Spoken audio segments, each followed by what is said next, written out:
Oliver குழந்தைகள் சிரித்தபடி நின்றிருந்தான். ஒரு குழந்தை, என்ன ஒரு வேடிக்கையான தோல் ஜாக்கெட் என்றது. பள்ளிமணி ஒலிவரை காப்பாற்றியது. அவன் வகுப்பிற்கு சென்றபோது தலைமை ஆசிரியர் ஒரு புதிய மாணவியை அறிமுகப்படுத்தினார். எல்லோரும் சோபிக்கு வணக்கம் சொல்லுங்கள். வணக்கம் சோஃபி என்று வகுப்பு ஆர்வமின்றி சொன்னது.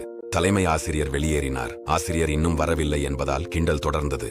நீ அந்த அருவருப்பான தோல் ஜாக்கெட்டை ஏன் போடுகிறாய்? அது முட்டாளாக இருக்கிறது என்று ஒரு குழந்தை கூறி ஒலிவருக்கு காகிதம் எறிந்தது. இந்த நிலைமை நாள் முழுவதும் தொடர்ந்தது. சோஃபி அந்த கொடுமையை பார்த்து அதிர்ச்சி அடைந்தாள். மேலும் ஒலிவருக்காக வருத்தப்பட்டாள். பள்ளி முடிந்த பிறகு சோபி ஒலிவரிடம் பேச தைரியம் கொண்டாள். ஹே, அவர்கள் செய்யும் வருத்தமாக இருக்கிறது. ஜாக்கெட்டை கழற்றிவிட்டால் எல்லாமே சுலபமாக இருக்கும் அல்லவா?